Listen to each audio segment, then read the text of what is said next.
The world of New Gyeongju was quiet in the way that only a place far from other places could be. The air was clean and carried the smell of warm earth and growing things. 2 suns hung in the sky, one a bright yellow and the other a softer orange. Their light made the fields of tall golden seru grain shine. The plants waved gently in the breeze, a vast, peaceful ocean of food. A young man named Jin was working in one of these fields. He was on his knees, his hands buried in the dark soil, checking a water pipe for leaks. His clothes were simple and covered in a fine dust. His face was serious and his eyes, dark and thoughtful, watched everything. He was not a talkative man. He preferred the company of plants and the steady rhythm of farm work. His hands, though strong and calloused from labor, were careful as he tightened a connection on the pipe. A soft beep came from the small device on his wrist. He tapped it and a woman's voice, clear and familiar, filled the air around him. "Jin, are you at the North Field? Don't forget the soil samples from Section 7.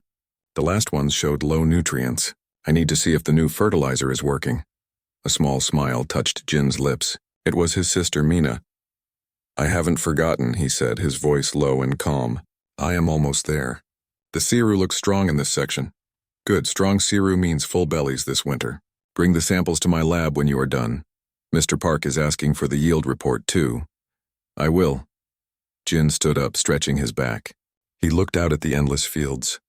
This was their home. It was not an easy life, but it was a good one. Everyone worked together. Everyone had a purpose. They had built this colony from nothing, turning a wild land into a place that could support human life.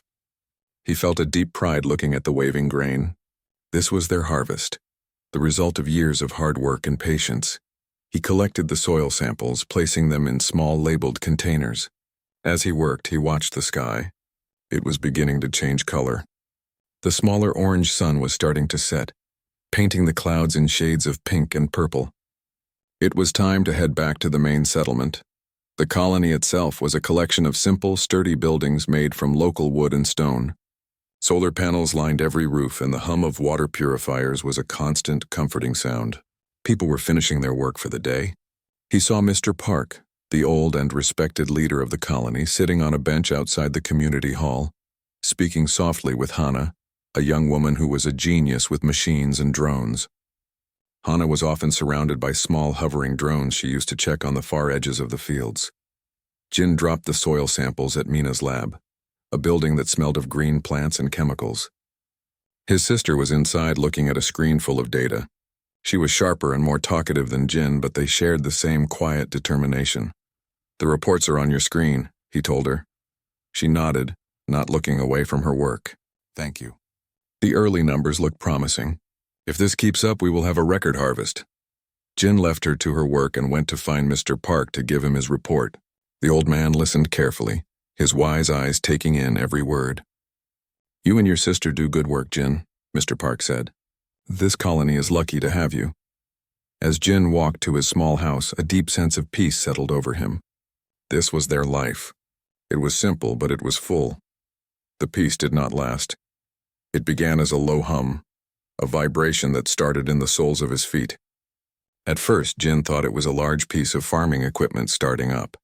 But the hum grew louder, deeper, until it was not a sound you heard, but a feeling that shook your bones. The windows in his house began to rattle. Outside, the evening birds fell silent. He stepped outside and looked up. The sky, usually so clear and beautiful, was being blotted out. Giant ships, black and jagged like pieces of broken glass, were descending from the clouds.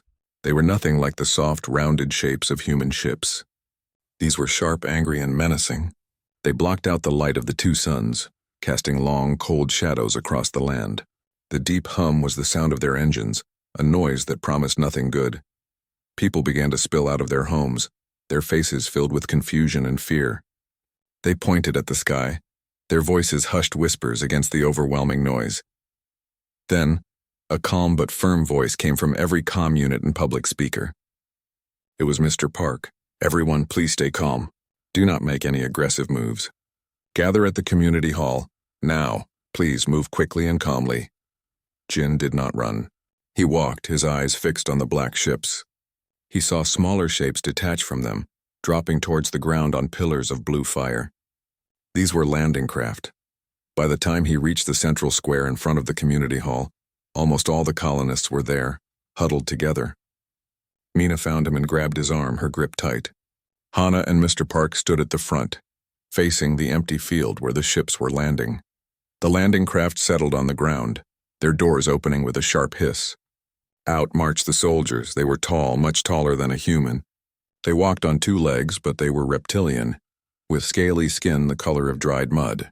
They wore polished black armor that reflected the frightened faces of the colonists. They carried long, menacing rifles that glowed with a faint green light. Their eyes, yellow and slitted, scanned the crowd with cold indifference. The colonists gasped and shrank back. Children cried and were hushed by their parents. One of the creatures, taller than the others and with more ornate armor, stepped forward. This was General Kale. He moved with a slow, confident arrogance, looking at the humans as if they were insects. He did not need a speaker. His voice was a low, grating hiss that seemed to come from everywhere. "People of this world," he rasped, "I am General Kale of the Cathar hegemony. This planet is now a strategic asset of our empire. Your settlement is under our control. You will obey our commands." A wave of frightened murmurs went through the crowd. Mr. Park took a small step forward. He was an old man, but he stood straight, his voice steady. "We are a farming colony. We have no weapons. We mean you no harm. We only wish to be left in peace." General Kale's lipless mouth stretched into something like a smile. It was not a friendly sight. "Your peace is irrelevant. Your food will feed our armies. Your world will be our forward base. You will continue to work your fields, but now you will work for us. Your produce belongs to the Cathar. You will be given enough to survive. Nothing more." He gestured with a clawed hand, and his soldiers began to move into the crowd. They were not gentle. They pushed people aside, using the butts of their rifles to herd them. They started setting up their own equipment, placing glowing devices on buildings, taking control. Jin stood perfectly still, watching it all happen.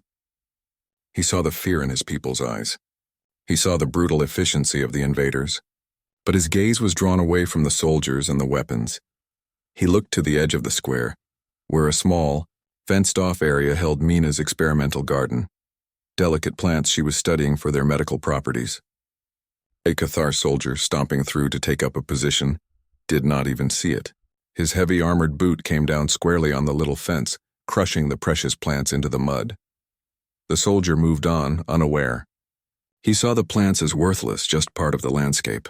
He did not see the care, the months of work, the hope that had been growing there. Jin's eyes narrowed. The fear on his face melted away, replaced by something else. Something cold and hard and still. It was not the hot anger of a warrior. It was the cold, patient assessment of a farmer who sees a new kind of pestilence threatening his crop. He looked from the crushed plants to the arrogant back of General Kale, and then to the faces of his people.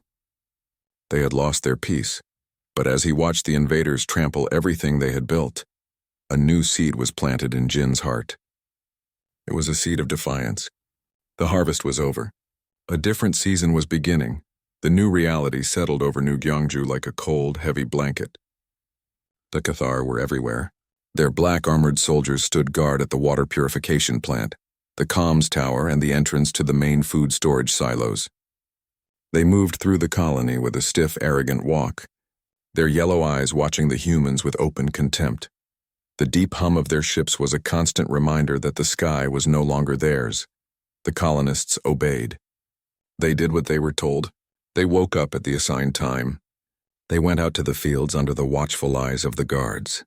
They harvested the siru grain, the vegetables, the fruits, and they handed it all over to the Cathar logistics officers. In return, they were given small, bland food packs, just enough to keep them working, but never enough to feel full. Their spirits seemed broken. Their heads were always bowed. They spoke in hushed tones, if they spoke at all. The Cathar saw this and were pleased. They saw a defeated people, a simple people. General Kale often stood on the landing platform of his command ship, looking down at the colony. "Look at them," he would hiss to his second in command. "They are like animals bred for labor. They know nothing but to till the soil. This world will feed our armies for cycles to come. Their obedience is their only virtue." But the Cathar were wrong. The humans were not broken. They were waiting, and they were working. Deep beneath the colony, in the old root cellars used for storing food through the winter, a different kind of work was happening. The air in the cellar was cool and smelled of earth and potatoes. A single low-energy lamp cast long shadows on the walls. Here Mr. Park sat on an old crate listening. Around him were Jin, Mina, Hana, and a few other trusted colonists. This was their secret council. This was where the war was being planned. Mina spoke first. As the botanist, she saw things others missed. "Their armor is strong," she whispered, "but I have been watching them. They flinch at high-pitched sounds. When Hana's maintenance drone had a faulty motor last week, the whine made the guards near it shake their heads and back away. It hurts their ears. It is a weakness." She also pointed to the small pouches on their belts. "They use them often. I think it is a scent-based communicator. They smell the pouch to get information or orders. If we could disrupt that scent, we could confuse them." Next was Hana. Her fingers were always smudged with grease from her work. The Cathar had let her keep her drones, seeing them as simple farming tools. They did not see the small modifications she was making.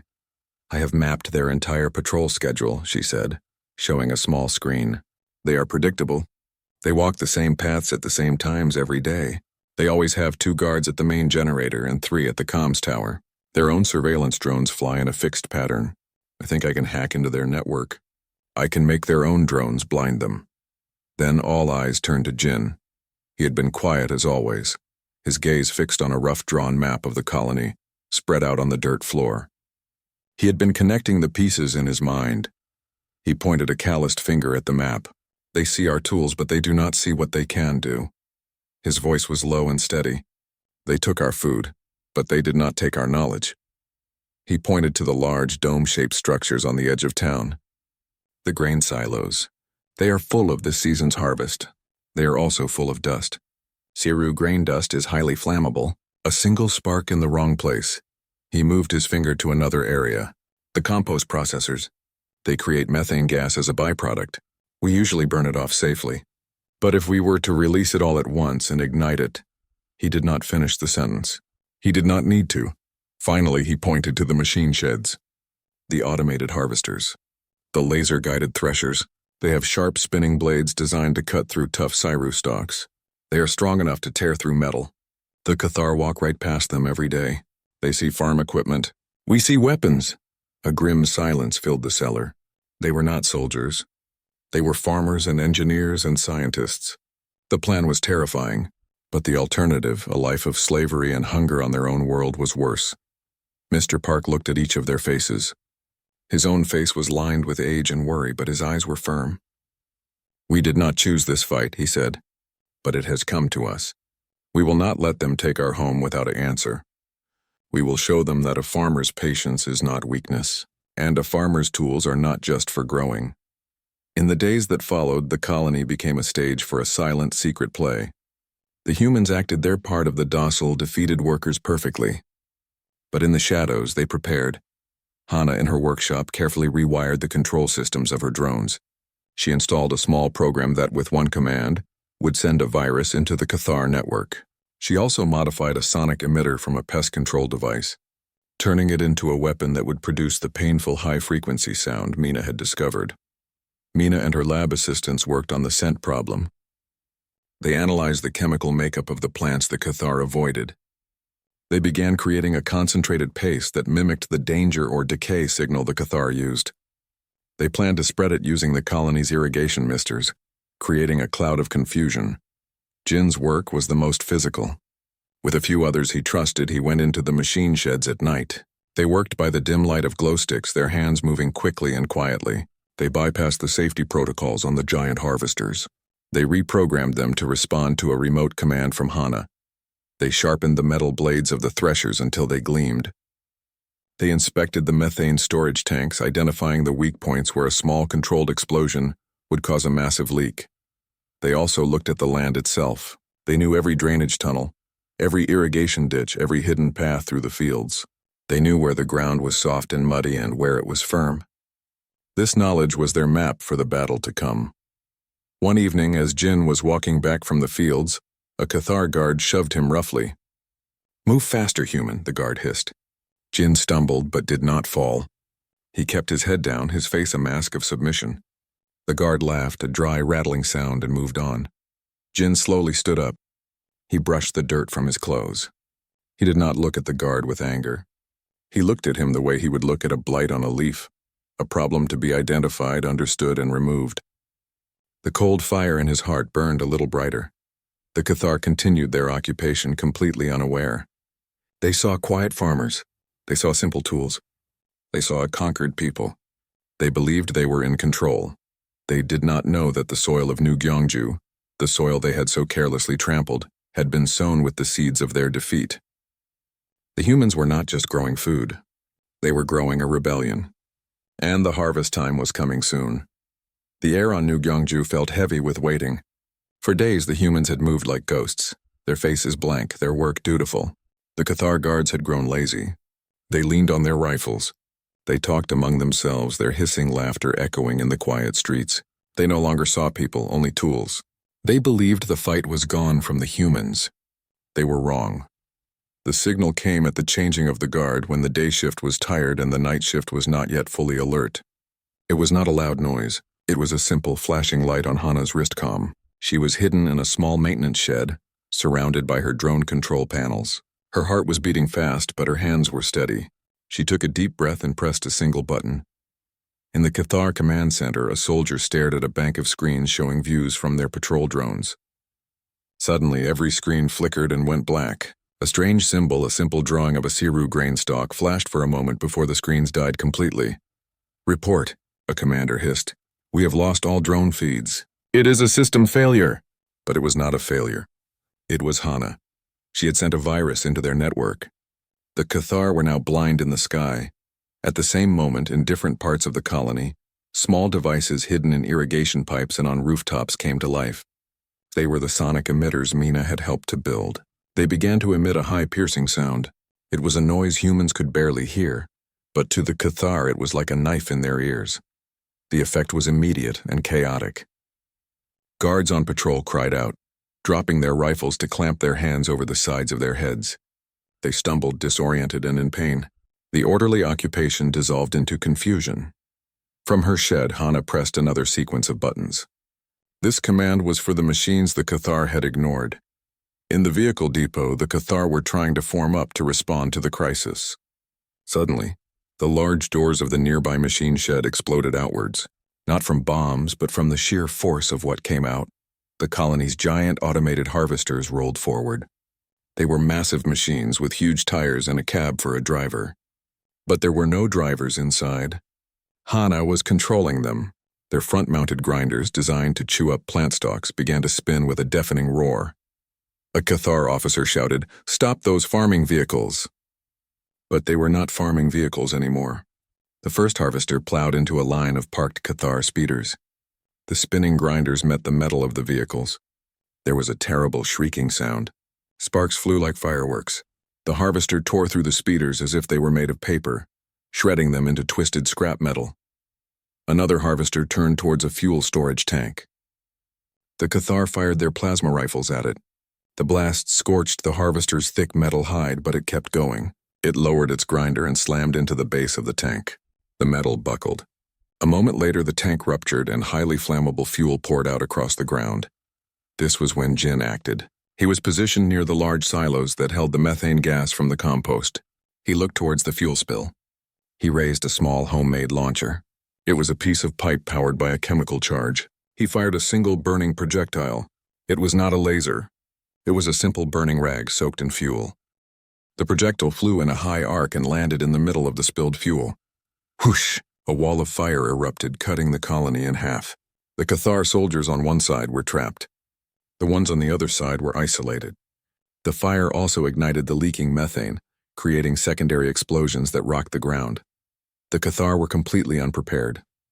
This was not the kind of war they knew. They were trained for space battles and infantry fights. They did not know how to fight against farm equipment and fire. Their disciplined formations broke down into panic. Jin and a small group of farmers moved in. They did not wear armor.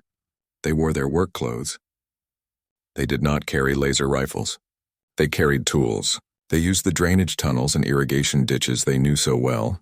They appeared from nowhere. A Cathar soldier, his ears still ringing from the sonic attack, was trying to rally his squad. He never saw the wire stretched between two posts at ankle height. He tripped and fell heavily. Before he could get up, a figure dropped from the roof of a nearby building. It was Jin. He did not shoot. He swung a long, heavy wrench, striking the soldier's helmet with a loud clang. The soldier went still. Another farmer used an industrial-grade nail gun, the kind used for building barns. He fired a thick 6-inch nail. It hit a Cathar soldier in the shoulder joint, where the armor was weak. The soldier screamed and fell. They fought not to conquer, but to disrupt, to confuse, to harvest the enemy piece by piece. Hana, watching from her screens, directed the harvesters like a conductor leading an orchestra.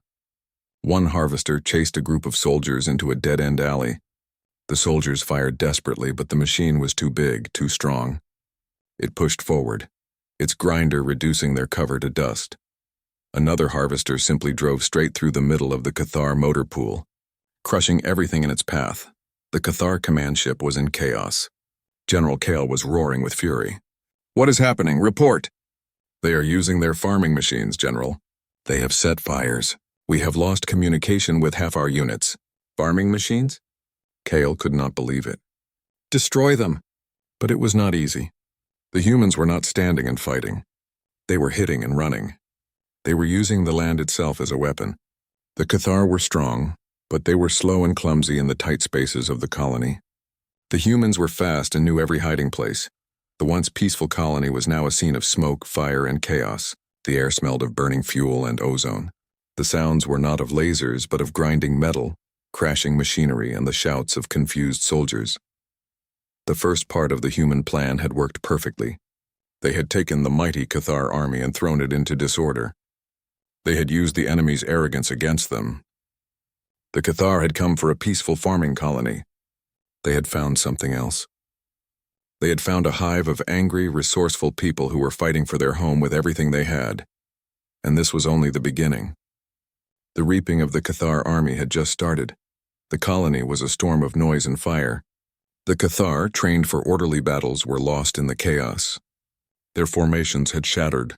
Soldiers ran in small, scared groups, not knowing where the next attack would come from. The high-pitched whine still tortured their ears. The walls of fire from the burning fuel and methane cut them off from each other, and always the giant, driverless harvesters crunched through their vehicles and equipment. From the command ship, General Kale watched the disaster on his screens. His fury was a cold, hard knot in his stomach. This was impossible. A race of farmers was humiliating his professional army. He saw his soldiers being picked off by humans with tools. He saw his expensive war machines turned into scrap. His pride would not allow it. This could not be a retreat. It had to be a crushing victory. He made a decision. All units. His voice crackled over the command channel. Forget the scattered fighters. Assemble on my position. We will smash their central settlement. Destroy the community hall. Show them the price of defiance. It was a simple, brutal plan. Use overwhelming force on the heart of the colony. The humans, for all their tricks, could not stand against a concentrated assault. The remaining Cathar soldiers heard the order. It gave them direction. They stopped running and began to move towards the command ship, which was parked in the large central square. They regrouped, their training taking over. They formed a solid line of black armor and glowing rifles. They began to advance as one, a wall of soldiers marching towards the rows of simple human houses. Jin saw it happening from a rooftop. He spoke into his small handmade radio. "They are grouping up. They are coming for the town center." In the root cellar, Mr. Park listened. His old face was grim. He had hoped to avoid this. He had hoped the confusion would make them leave. But the Cathar were choosing destruction. "We cannot fight them head-on," Mina said, her voice tight with worry. "They are too many. Their rifles will cut us down." Mr. Park nodded slowly. He had one more card to play. A simple old idea. He looked at Hana. "Can you get a message to the others? To the elders and the ones who cannot fight?" Hana nodded, her fingers flying over her pad. "Yes, the short-range comms are still working." Mr. Park stood up. His bones ached, but his will was strong. "Then it is time. We will use the water." While Jin and the younger fighters had been using fire and machines, Mr. Park and the older colonists had been preparing something else. The colony's main water supply came from a large purification plant. It used huge pumps to pull water from a deep underground aquifer. This water was then stored in massive elevated tanks that fed the entire irrigation system. The Cathar had posted a guard at the plant. but they saw it as a utility, not a weapon. They did not understand the power of the land. As the Cathar army marched forward, a different group of humans moved into position. They were not young or fast. They were the grandmothers and grandfathers of New Gyeongju. They moved quietly to the water pumping station. The lone Cathar guard never saw the small pressurized spray of chemical from a modified fertilizer tank. It was a fast-acting sedative Mina had developed from a local plant. The guard took a breath, coughed, and then slumped to the ground unconscious. The elders moved inside. They knew these machines better than anyone. They had built them. With practiced hands, they rerouted the pipes. They closed the valves that led to the storage tanks. They opened the main release valves that led to the emergency runoff channels. These channels were designed to prevent flooding. They ran straight into the main grain processing yard, a large open area of hard-packed dirt that the Cathar army was now crossing. General Kale led his troops forward. The way ahead was clear. He saw the community hall.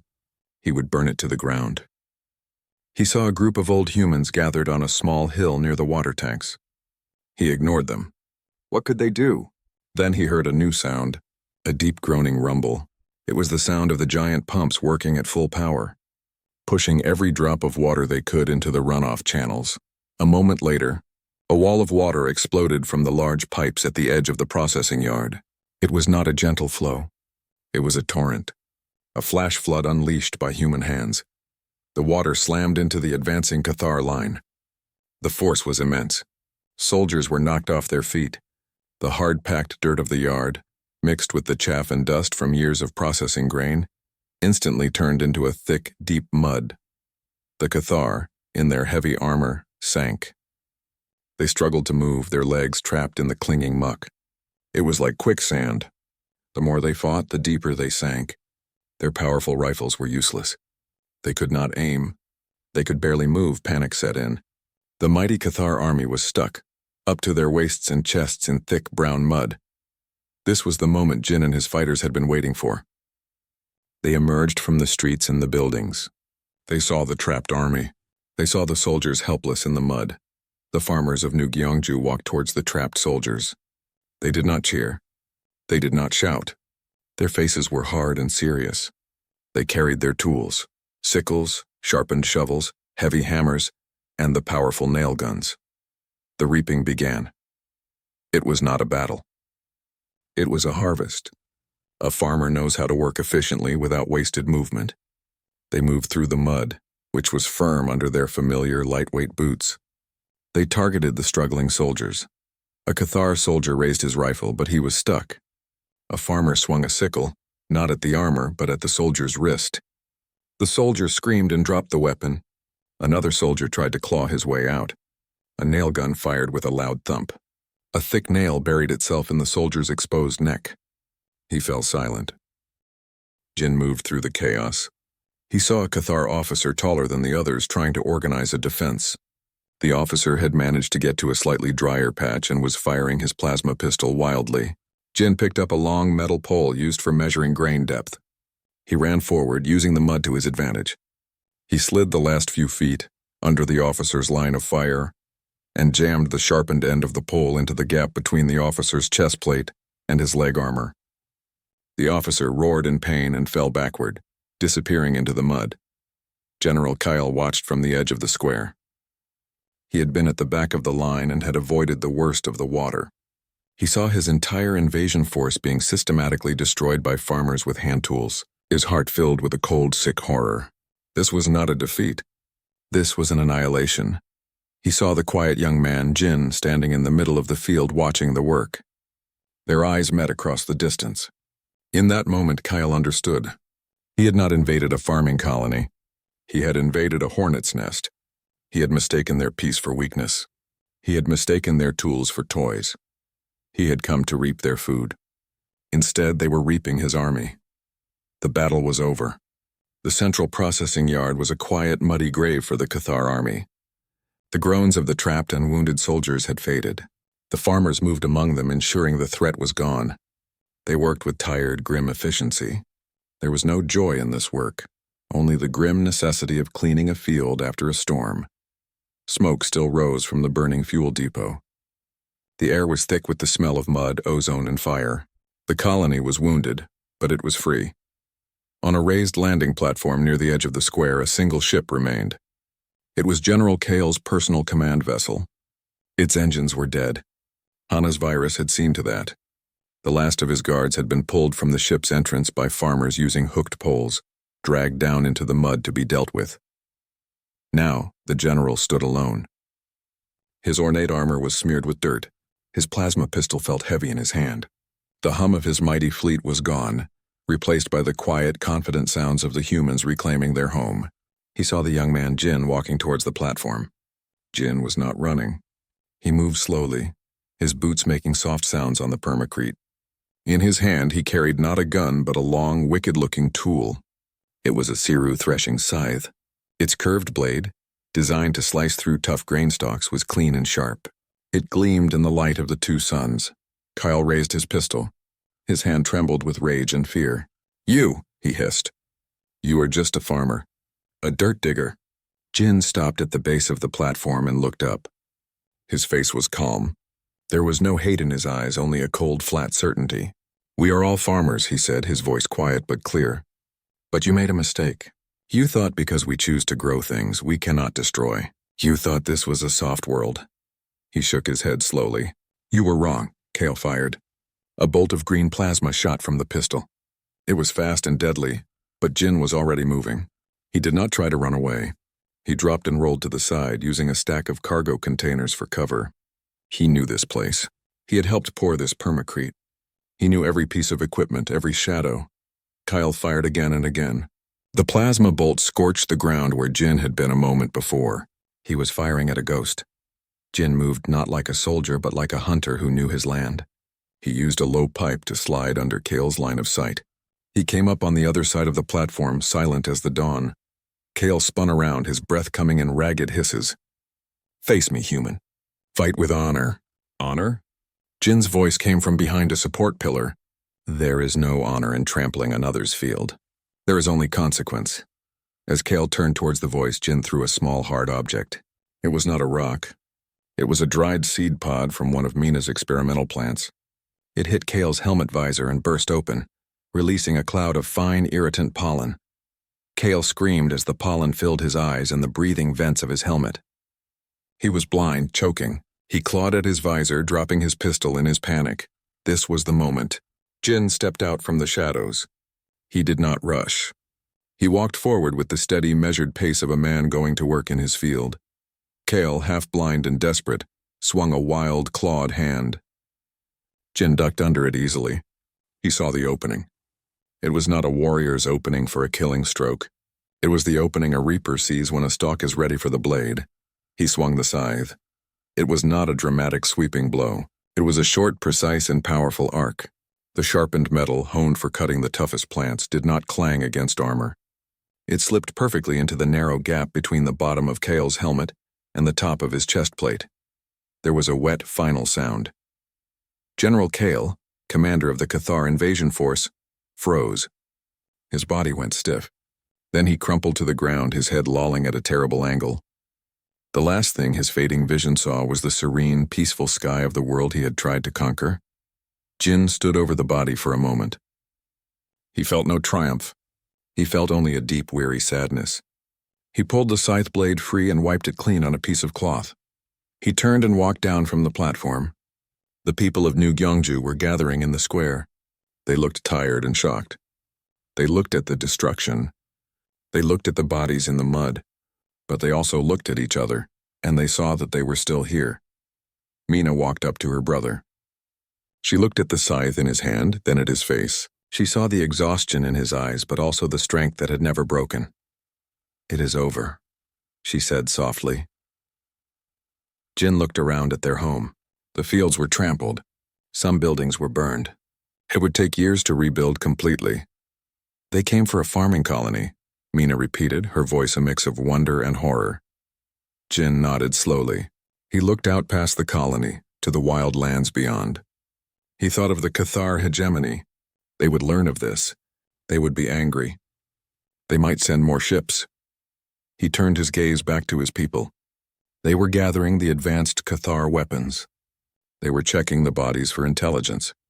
They were already starting to clean, to repair, to plan. He met Mina's gaze, his eyes now hard and clear as the polished blade he carried. They forgot the most important rule of the harvest. Mina? She looked at him, waiting. He hefted the scythe onto his shoulder. The gesture was no longer that of a simple farmer. It was the gesture of a soldier, a protector, a reaper. "You do not trample another man's field," Jin said, his voice carrying across the quiet square. "Now the whole galaxy will learn that lesson. We are reapers too." The people heard him. They stopped their work and looked at him. They saw not just a farmer, but a leader. They saw the fierce, unyielding spirit of their home. They had wanted peace. They had been given war. And they had learned that they could win. The work of rebuilding would begin tomorrow. But today, they stood together in the quiet aftermath.